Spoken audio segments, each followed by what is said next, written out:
فلسطین کی آزادی کا مشن، یہودیوں کو قدم قدم پر دھول چٹانے والا، اکیلا ہی عالم کفر سے ٹکرانے کا حوصلہ رکھنے والا، پاک دھرتی کا ایک عظیم مجاہد، کفر پر لاوے کی طرح برسنے والے اس مجاہد کی طویل داستان سننے کے لیے چینل کو سبسکرائب کیجئے اور ویڈیو کو لائک کیجئے۔ میں نے تحسین آمیز نگاہوں سے تہذیب کو دیکھا۔ تمہیں اس کا خیال کیسے آ گیا تہذیب؟ یہ تو جادوگری ہے۔ جی نہیں، یہ مستقبل ہے، تہذیب نے ایک انداز خاص سے جواب دیا اور میں اس کے الفاظ کی نغمگی میں کھو گیا۔ تہذیب نے شیشی میز پر رکھ دی اور پھر ایک بکس سے کچھ اور سامان نکالنے لگی۔ یہ میک اپ کا سامان تھا۔ میرے خیال میں ہمیں اس کام سے فارغ ہو جانا چاہیے۔ اب تو میرے پاس تمہاری ذہانت کی تعریف کے لیے الفاظ بھی نہیں ہیں۔ در حقیقت تم نے زبردست مشکل حل کر دی ہے۔ آؤ پہلے تمہارا چہرہ تبدیل کر دوں۔ تہذیب خاموشی سے میرے سامنے آ بیٹھی تھی۔ اسے دیکھ کر میرے ہونٹوں پر مسکراہٹ پھیل گئی اور پھر میں نے اس کے چہرے پر پلاسٹک کے ٹکڑے چپکانے شروع کر دیے۔ نسوانی خطوط میں جو خوبیاں ہو سکتی تھی میں نے وہ تہذیب کے چہرے میں سمو دی، اور اس کے بعد جو شکل بنی وہ ایسی تھی کہ انسان قربان ہو جائے۔ میں نے اس کا آخری جائزہ لیا اور مطمئن انداز میں گردن ہلا دی۔ ختم؟ اس نے سوال کیا۔ بالکل۔ آئینہ دیکھوں؟ ضرور، میں نے کہا اور تہذیب آئینے کے سامنے جا کھڑی ہوئی۔ اس کا منہ ایک لمحے کے لیے کھلا پھر بند ہو گیا۔ وہ دیر تک خود کو دیکھتی رہی پھر واپس مڑی۔ یہ تم نے اپنے خوابوں کی تکمیل کی ہے لی؟ میں سمجھا نہیں۔ تم نے مجھے بہت حسین بنا دیا ہے۔ مذاق اڑا رہی ہو میرا؟ نہیں، حقیقت کہہ رہی ہوں۔ میں ایسی تو نہیں ہوں۔ ہاں تہذیب، تم ایسی نہیں ہو۔ جو کچھ تم ہو وہ اس سے کہیں حسین ہے۔ ناممکن۔ تم نے مجھے احساس کمتری کا شکار کیا ہے۔ کمال ہے یہ، میں جانتا ہوں کہ تم… بہرحال میں کچھ نہ کہوں گی سوائے اس کے کہ کاش میرے یہی خد و خال ہوتے، کاش میں ایسی ہوتی کہ تمہارا رات کے اس حصے میں تمہارا ذہن نیند سے بوجھل ہے تہذیب، اس لیے آرام کرو۔ نہ جانے کیا الٹی سیدھی ہانک رہی ہو۔ ابھی نہیں سوؤں گی، اس نے کہا اور میں شانے ہلا کر اپنے کام میں مشغول ہو گیا۔ میں نے جوشوں کی حیرت انگیز ایجاد اپنے چہرے پر سپرے کی اور انتظار کرنے لگا۔ میرے کہنے پر تہذیب کافی بنانے چلی گئی تھی۔ چہرہ نارمل ہو جانے پر میں اپنے خد و خال ترتیب دینے لگا۔ میں نے خود کو کافی بدنما بنا لیا تھا۔ موٹے موٹے ہونٹ، پھولی ہوئی ناک جسے اس طرح کھینچ دیا گیا تھا کہ آگے کے دو دانت جھانکنے لگے، اور جب میں نے اپنا کام ختم کیا تو تہذیب ہنس پڑی۔ بڑے ستم ظریف ہو تم۔ کیوں؟ میں نے مسکراتے ہوئے کہا۔ یہ کیا بنا لیا تم نے خود کا؟ وہ ہنستے ہوئے بولی۔ اب تو حساب برابر ہو گیا۔ تمہارا خیال تھا کہ میں نے تمہیں اپنا آئیڈیل بنا دیا ہے، اب مجھے کیا اپنا آئیڈیل سمجھو گی؟ میں سمجھ رہی ہوں، سب کچھ سمجھ رہی ہوں، تہذیب نے ہنستے ہوئے کہا۔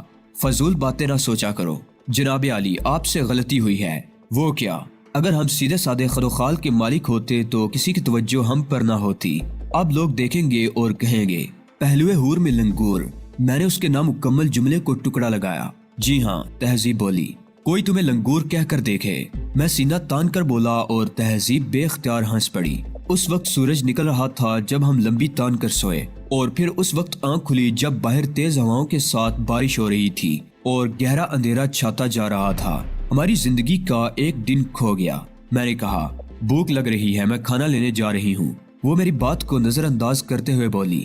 بسم اللہ، میں نے کہا اور اٹھ کر باتھ روم کی طرف بڑھ گیا۔ تہذیب تھوڑی دیر کے بعد واپس آئی تو اس کے ہاتھ میں آج کے اخبارات دیے ہوئے تھے۔ ارے یہ اس وقت کہاں سے مل گئے؟ میں نے تعجب سے پوچھا۔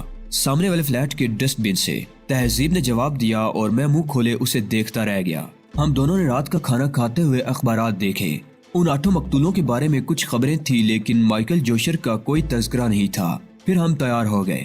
بالکل ہی معطل ہو کر نہیں بیٹھ سکتے تھے، کچھ نہ کچھ کرنا ضروری تھا، لیکن باہر نکل کر قدم قدم پر احتیاط کی ضرورت تھی۔ میری چال میں لنگڑاہٹ تھی اور تہذیب میرے بازو میں بازو ڈال کر چل رہی تھی۔ تقریباً 1 میل تک ہم پیدل چلتے رہے، پھر ایک ٹیکسی میں بیٹھ کر چل پڑے۔ میں نے یوں ہی ایک پتہ بتا دیا تھا۔ ایک حسین شاہراہ پر ہم اتر گئے۔ بارش خوب تیز تھی، اس لیے ایک کلب کے نظر آتے ہی اس میں داخل ہو گئے اور 12 بجے تک کلب کی تفریحات سے لطف اندوز ہوتے رہے۔ تہذیب خوش تھی اور میں نے بھی کچھ وقت کے لیے ذہن کو آزاد چھوڑ دیا تھا۔ دوسرے دن کے تمام اخبارات خریدے گئے۔ علی یار خان کا نام موجود تھا، لیکن کوئی ایسی بات نہیں تھی جو ہمارے لیے تشویش کا باعث ہوتی۔ مائیکل جوشر کا کوئی تذکرہ نہیں تھا۔ اس دن 11:30 بجے کے قریب کسی نے دروازے کی بیل بجائی۔ میں نے محتاط انداز میں دروازہ کھولا۔ تو ایک دبلا پتلا آدمی محکمہ ٹیلی فون کی وردی میں ملبوس باہر موجود تھا۔ آپ نے اپنے ٹیلی فون کی خرابی کی شکایت درج کرائی ہے جناب؟ اس نے سوال کیا۔ نہیں، ہمارا فون ٹھیک ہے۔ مسٹر جوشو نے کہا تھا آپ کا فون خراب ہے۔ او، اندر آ کر دیکھ لو، ممکن ہے ہمیں اندازہ نہ ہو سکا ہو۔ میں نے دروازے کے سامنے سے ہٹتے ہوئے کہا، میرا نام گرائشو ہے، اندر آ جاؤ، میں نے کہا۔ ڈرائنگ روم میں تہذیب بھی موجود تھی۔ گرائشو نے کہا، ہاورڈ کو یقین ہے کہ یہاں آ کر آپ نے جوشو سے رابطہ ضرور قائم کیا ہوگا، لیکن اس کے پاس کوئی ثبوت نہیں ہے، اور اب حالات اس حد تک بدل گئے ہیں کہ وہ ٹھوس ثبوت کے بغیر مسٹر جوشو کے سامنے آنکھ کبھی ٹیڑھی نہیں کر سکتا۔ البتہ مسٹر جوشو کی ہدایت ہے کہ نئی اطلاع کے بغیر آپ اس علاقے کا رخ بھی نہ کریں۔ گڈ، کسی کو کوئی نقصان تو نہیں پہنچا؟ بالکل نہیں۔ مسٹر مائیکل جوشر کے بارے میں اخبارات بالکل خاموش ہیں، اس کے بارے میں کچھ پتا چل سکا؟ میں نے پوچھا۔ پوری کہانی ہمارے علم میں ہے۔ کیا؟ مائیکل جوشر اپنی کار میں بیٹھ کر باہر نکلا تو باہر موجود پولیس نے اسے گولیوں کا نشانہ بنا لیا۔ ہاورڈ کا خیال تھا کہ وہ آپ ہیں۔ بعد میں مائیکل جوشر نے مرتے ہوئے بیان دیا، جس سے تصدیق ہوئی کہ آپ نے پولیس کو ایک خطرناک دھوکہ دیا ہے۔ مائیکل جوشر نے مرتے مرتے کچھ باتیں پولیس کو بتا دی تھی۔ اس کا بیان حرف بحرف تو نہیں معلوم ہو سکا، لیکن تھوڑی سی باتیں معلوم ہو گئی۔ گویا مائیکل جوشر مر چکا ہے، لیکن اس کی موت کی سرکاری طور پر اطلاع نہیں دی گئی۔ دوسرے الفاظ میں اولیو ہاورڈ اس کے قتل کی ذمہ داری اپنے سر لینے کو تیار نہیں ہے۔ اس کی لاش چھپا لی گئی ہے، اور کسی بھی وقت اس کی موت کا الزام بھی آپ پر عائد کر دیا جائے گا۔ وہ لوگ بس موقع کا انتظار کر رہے ہیں، اس نے بتایا، اور میں نے پرخیال انداز میں گردن ہلا دی۔ اس سے کیا فرق پڑتا ہے مسٹر گرائشو؟ 8 آدمیوں کے قتل کا الزام تو میرے سر ہے ہی۔ اگر مائیکل جوشر کی موت بھی مجھ سے منسوب کر دی جاتی ہے تو ٹھیک ہے، میرا کچھ نہیں بگڑتا۔ ایک پیغام ہے آپ کے لیے مسٹر جوشو کا، گرائی جوشو نے کہا، اور جیب سے ایک ننھا سا ٹیپ ریکارڈ نکال لیا جس میں بہت ہی چھوٹا سا کیسٹ لگا ہوا تھا۔ اس نے کیسٹ ریوائنڈ کر کے پلے کے لیے بٹن دبایا اور سامنے رکھ دیا۔ کیسٹ سے آواز ابھری، علی، جوشو بول رہا ہے، شاندار، بہت ہی شاندار۔ بلا شبہ تم نے اپنی آمد کا اعلان اپنے شایان شان کیا ہے، اور بڑا ہی لطف آ رہا ہے مجھے اولیو ہاورڈ کی حالت دیکھ کر۔ مبارکباد علی، میری طرف سے دلی مبارکباد۔ تم پہلے سے کہیں زیادہ نکھر گئے ہو، لیکن محتاط رہو۔ بے شک میں جانتا ہوں تم اپنی سرگرمیاں ترک نہیں کر سکتے، لیکن جلد بازی کسی طور اچھی نہیں ہوتی میرے بچے۔ مجھ سے اس وقت تک نہ ملنا جب تک میں نہ چاہوں۔ تمہارا مخلص۔ جو ہی کیسٹ ختم ہوا، دفعتاً بکس میں ایک نیلا سا شعلہ لپکا، اور دوسرے لمحے پورا بکس پگھل کر دھات کے ڈھیر میں تبدیل ہو گیا۔ میں نے چونک کر اسے دیکھا تو گرائشو مسکرانے لگا۔ یہی مناسب تھا۔ میں نے جیب سے ایک لفافہ نکالا اور ٹیپ ریکارڈ کے جلے ہوئے حصوں کو لفافے میں ڈال کر اپنی جیب میں رکھ لیا۔ میں دلچسپی سے یہ کارروائی دیکھ رہا تھا۔ گرائشو نے اٹھتے ہوئے کہا، بس جناب، مجھے اجازت۔ مسٹر جوشو سے میرا شکریہ ادا کر دینا اور ان سے کہنا کہ میں بہت مطمئن ہوں۔ گرائشو کے جانے کے بعد تہذیب مالکم ایکس نے مجھے دیکھتے ہوئے کہا، یہ جوشو بہت ہی آگے کی چیز معلوم ہوتی ہے۔ ہاں، اس میں کوئی شک نہیں، وہ میرا ایسا ساتھی ہے جس پر میں بڑا ناز کرتا ہوں، اور یقین کرو اگر میں چاہوں تو وہ ہر خطرے کو نظر انداز کر کے میری ہر طرح کی مدد کرے گا، لیکن اس سے زیادہ میں اسے تکلیف نہیں دے سکتا۔ مائیکل جوشر کی موت کا معمہ بھی حل ہو گیا۔ ہاں، میرا خیال ہے کہ اب مائیکل جوشر کا کیس ختم ہو گیا ہے۔ ہاورڈ اور پولیس اب کچھ بھی کرتے رہے، مجھے بلیک پلان کے بارے میں کارروائی شروع کر دینا چاہیے۔ اپنی آمد کی اطلاع اولیو ہاورڈ کو دینا چاہتا تھا، سو اپنے شایان شان دے دی۔ اب مجھے اپنے اصل کام کی طرف توجہ دینا چاہیے۔ لیکن تمہارا منصوبہ کیا ہے؟ گرین لاٹ میں جیمز پوکر سے ملوں گا اور اس سے بلیک پلان کے ان کاغذات کے بارے میں معلومات حاصل کروں گا جو باربن وائکو کے بیان کے مطابق محفوظ ہیں، اور یہ اطلاع بھی ہمیں مل چکی ہے کہ ابھی بلیک پلان پر عمل نہیں کیا جا سکتا کیونکہ بقول ان کے دشمن چوکس ہے۔ چنانچہ ہمارے لیے فوری طور پر تشویش کی کوئی بات نہیں ہے۔ میں بلیک پلان حاصل کر کے بیروت بھجوانا چاہتا ہوں، اور اس سلسلے میں تہذیب ہمیں کسی عمدہ سی پلاننگ کی ضرورت ہے۔ تہذیب پرخیال نگاہوں سے مجھے دیکھتی رہی۔ میں خود بھی سوچ میں ڈوب گیا تھا۔ پھر تہذیب نے کہا، اس سلسلے میں بہترین پلاننگ تم خود ہی کر سکتے ہو۔ یہ بتاؤ، پہلے جیمز پوکر سے ملنا چاہتے ہو؟ ظاہر ہے اسی سے ملنا مناسب ہوگا، اور اس مشن پر روانہ ہوتے ہوئے میں تمہیں ساتھ نہیں لے جاؤں گا۔ اور تمہارا کیا خیال ہے علی؟ میں ضد کروں گی کہ نہیں، مجھے بھی ضرور چلنا ہے، خواہ کچھ بھی ہو جائے، تہذیب نے کہا اور کھلکھلا کر ہنس پڑی۔ ہاں، یہ ہوئی نا بات، یہ گرین پول کی 2 بول رہی ہے۔ میں نے ہنستے ہوئے کہا۔ تہذیب سنجیدہ ہو گئی۔ کیا مسٹر جوشو کی تجویز کے مطابق تم ڈیبو ہاربو سے مدد نہیں لوگے؟ میرا خیال تو یہی ہے علی کہ سب سے پہلے شکاگو جاؤ اور ڈیبو ہاربو سے ملاقات کرو۔ اگر جوشو کا بیان سچا ہے اور ڈیبو ہاربو تمہاری امداد پر تیار ہو جاتا ہے تو میرا خیال ہے اپنے اس منصوبے میں تم تنہا نہیں رہو گے۔ میں نے گردن ہلاتے ہوئے کہا، نہیں تہذیب، یہ کام تو مجھے تنہا ہی کرنا ہے، اس میں انا پرستی کی تو کوئی بات نہیں ہے۔ دراصل ڈیبو ہاربو مجھ سے ملاقات کے بعد فوراً ہی اس کے لیے تیار نہیں ہو جائے گا کہ جو کچھ میں کہوں وہ اس پر آنکھیں بند کر کے عمل کر ڈالے۔ اس میں تو وقت لگے گا اور تم جانتی ہو کہ میرے پاس وقت نہیں ہے۔ میں اپنے طور پر ہی یہ سب کچھ کروں گا اور اس کے بعد تو امریکہ میں بہت سے کھیل کھیلنے ہیں مجھے۔ اس وقت تک کے لیے ڈیبو ہاربو کو محفوظ رکھنا ہے۔ میرے ذہن میں اگر مسئلہ ہے تو صرف ایک، اور وہ یہ کہ اس دوران تمہیں کہاں ایڈجسٹ کروں۔ ارے واہ، یہ بھی کوئی بات ہوئی۔ اگر تم مجھے ذہین سمجھتے ہو تو اس فکر کو ذہن سے نکال دو۔ پھر بھی تہذیب، تمہارا مسئلہ تو الجھا ہوا رہ جاتا ہے۔ جی نہیں جناب، میں اپنے کسی مسئلے کو الجھا ہوا نہیں پاتی، بلکہ میں تمہیں بتا دوں کہ یہ فلیٹ فی الحال میری رہائش کے لیے انتہائی موزوں ہے۔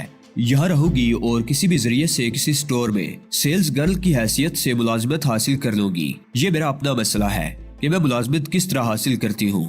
اگر یہ فلیٹ مخدوش ہو گیا تو مطمئن رہو، مسٹر جوشو سے میرا رابطہ کسی نہ کسی طرح قائم رہے گا۔ اپنے مشن سے نمٹنے کے بعد یا اس کے دوران اگر تمہیں تہذیب کی ضرورت ہو تو پہلے اس فلیٹ سے رجوع کرنا، اور اگر یہاں نہ ملوں تو جوشو سے، تہذیب نے کہا، اور اس کے ان الفاظ سے میں کافی حد تک مطمئن ہو گیا۔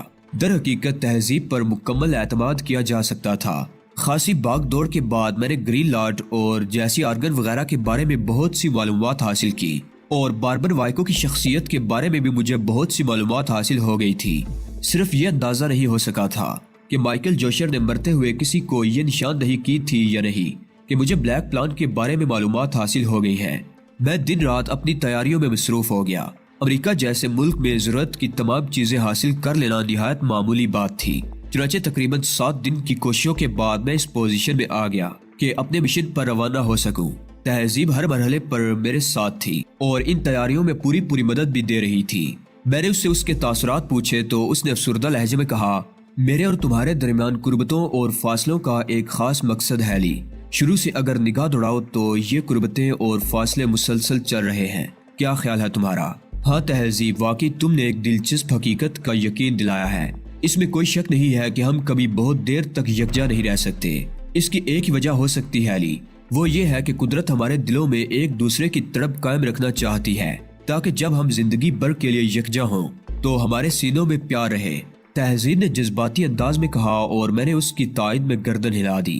روانہ ہوتے ہوئے میک اپ کرنے کی ضرورت پیش نہیں آئی کیونکہ تازہ میک اپ سب کے لیے اجنبی تھا۔ ایک طیارے نے مجھے سانتا ماریا پہنچا دیا۔ سانتا ماریا سے گرین لاٹ کا سفر بذریعہ کار ہو سکتا تھا، چنانچہ میں کرائے کی ایک کار میں گرین لاٹ کی طرف روانہ ہو گیا۔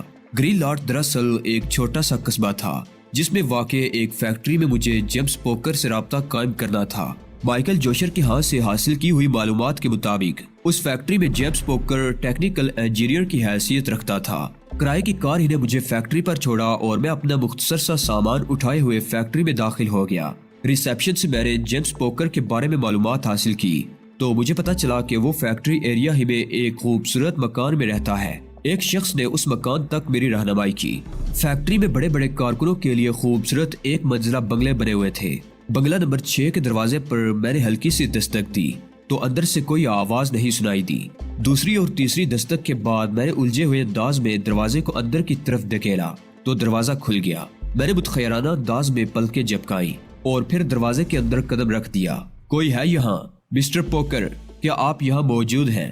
میں نے زور زور سے آوازیں لگائیں لیکن خاموشی اور سناٹے کے علاوہ اور کچھ سنائی نہ دیا۔ چند قدم آگے بڑھ کر صورتحال کا جائزہ لینے کے لیے جب میں نے نگاہیں ادھر ادھر دوڑائیں تو اس بڑے ہال کے ایک تاریک گوشے میں مجھے ایک انسانی بدن نظر آیا۔ اس سے قبل میرے ذہن میں یہ خیال پیدا ہوا تھا کہ ممکن ہے جیمز پوکر اس وقت فیکٹری کے اندرونی حصے میں ہو اور دیر سے گھر واپس آئے، لیکن اس انسانی بدن کو دیکھ کر میں بری طرح چونک پڑا تھا۔ میں نے دیوار پر سوئچ کی تلاش میں نگاہیں دوڑائیں اور الیکٹرک سوئچ مجھے نظر آ گیا۔ کمرے میں تیز روشنی ہوئی تو وہ تاریک گوشہ بھی روشن ہو گیا جس میں یہ انسانی بدن نظر آ رہا تھا۔ برق رفتاری سے میں آگے بڑھا اور اس کے قریب پہنچ گیا۔ اگر میرا اندازہ غلط نہیں تھا تو یہ جیمز پوکر ہی تھا۔ میں گھٹنوں کے بل بیٹھ کر اسے ہلانے جلانے لگا لیکن اس کا بدن سرد اور بے جان تھا۔ یہ تو بڑی خوفناک بات ہے، میں نے سوچا۔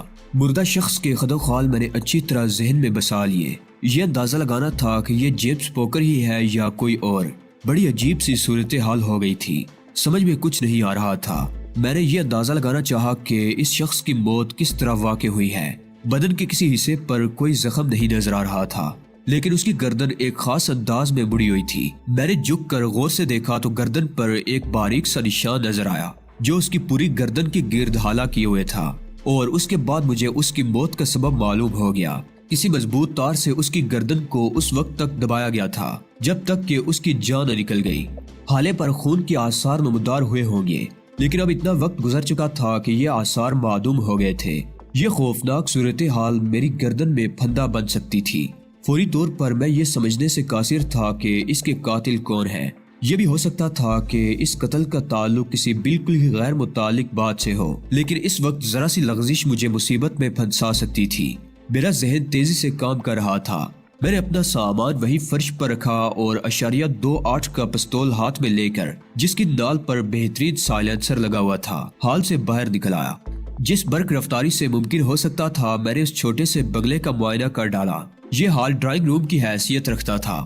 اس کی بائیں سمت ایک سٹنگ روم تھا، دائیں سمت بیڈ روم اور پھر کچن وغیرہ، لیکن پوری عمارت میں جیمز پوکر کی لاش کے علاوہ اور کوئی نظر نہیں آیا تھا۔ اس شخص کے بارے میں یہ تصدیق کرنا بھی مشکل نہ ہوا کہ یہی جیمز پوکر ہے۔ ایک کمرے میں اس کی بڑی سی تصویر دیوار پر آویزاں تھی۔ میں اسے اپنی بدقسمتی ہی کہہ سکتا تھا کہ میں جیمز پوکر سے وہ معلومات حاصل نہیں کر سکا جس کے لیے اس تک پہنچا تھا، بلکہ یہاں تو الٹی آنتیں گلے پڑ رہی تھی۔ مجھے اصولاً اس وقت یہی کرنا تھا کہ جس طرح ممکن ہوتا یہاں سے نکل جاتا، لیکن میں نے ایسا نہیں کیا۔ یہاں تک آنے اور ان حالات کا خطرہ مول لینے کے بعد کچھ نہ کچھ کر کے ہی یہاں سے نکلنا چاہیے تھا۔ میں نے بیرونی دروازہ اندر سے بند کیا، اس کے بعد اس عمارت کی تلاشی لینے لگا۔ خاص طور سے میں نے ایسی جگہوں کو منتخب کیا تھا جہاں کاغذات وغیرہ ہو سکتے تھے۔ کافی تگدوں کے بعد میں ایک ایسی تجوری حاصل کرنے میں کامیاب ہو گیا جو ایک میکانزم کے تحت کھلتی تھی اور دیوار میں نصب تھی۔ تجوری کو کھولنا میرے لیے مشکل ثابت نہ ہوا۔ اس میں کچھ کرنسی موجود تھی جسے میں نے ہاتھ بھی نہیں لگایا، البتہ وہ فائل میرے لیے دلچسپی کا باعث تھے جو بڑی احتیاط سے پیکٹوں میں بند کر کے رکھے گئے تھے، اور انہی میں مجھے ایک پیکٹ پر بلیک پلان لکھا ہوا نظر آ گیا۔ خدا کی قدرت کا تو میں ہمیشہ سے قائل تھا۔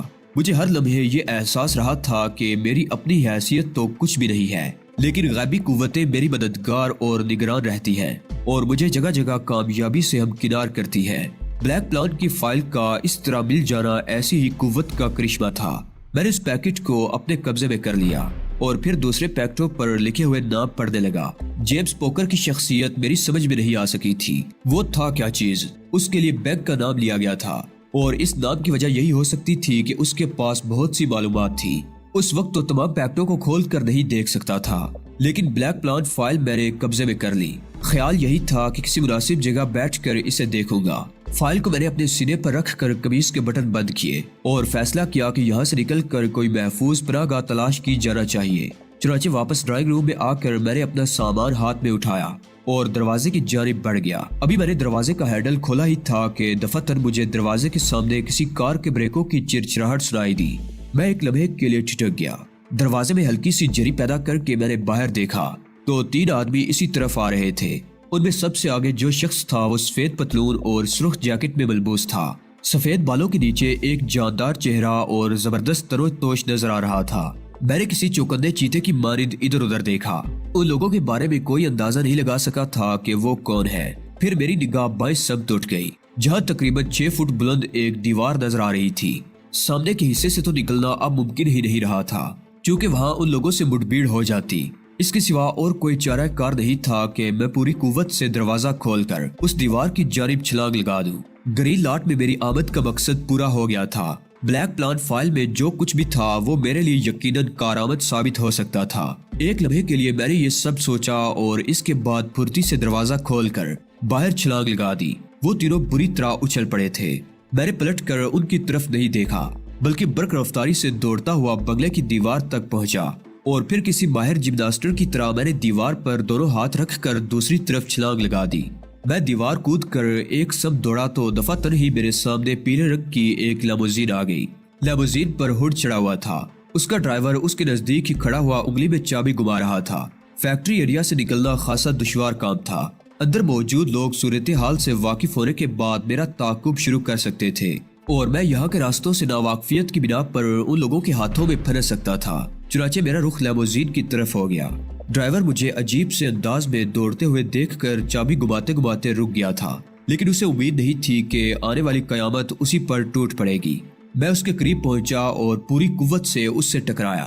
حالانکہ ڈرائیور نے بچنے کی کوشش کی تھی، لیکن میں نے جان بوجھ کر اسے اپنی لپیٹ میں لیا اور پھر اپنے آپ کو بھی سنبھالا اور اسے بھی سنبھال کر ایک گوسا اس کی کنپٹی پر جڑ دیا۔ ڈرائیور بری طرح لڑکھڑا کر ایک سیڑھی پر گر پڑا تھا۔ چابی اس کے ہاتھ سے چھوٹ کر چند قدم کے فاصلے پر گری تھی۔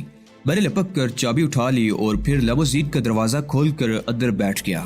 حالانکہ ڈرائیور کی کنپٹی پر زوردار گوسا پڑا تھا، لیکن وہ جاندار آدمی تھا۔ دوسرے لمحے وہ ہاتھ ٹیک کر کھڑا ہوا اور اس نے لیموزین کے سامنے آنے کی کوشش کی، لیکن میں اسے ہلاک نہیں کرنا چاہتا تھا۔ چنانچہ میں نے فوراً لیموزین کو ریورس گیئر میں ڈال کر تھوڑا سا پیچھے کیا اور اس کے بعد اس کا رخ فیکٹری کے گیٹ کی جانب کر دیا۔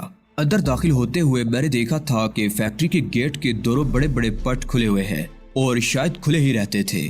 میں لیموزین سامنے والی سڑک پر لایا اور مین گیٹ کی طرف نگاہ دوڑائی تو اس وقت بھی گیٹ کھلا ہوا تھا۔ لیموزین سنسناتی ہوئی تیر کی طرح گیٹ سے باہر نکل گئی۔ دروازے کے دونوں سمت کھڑے ہوئے آدمی اچھل کر پیچھے ہٹ گئے تھے۔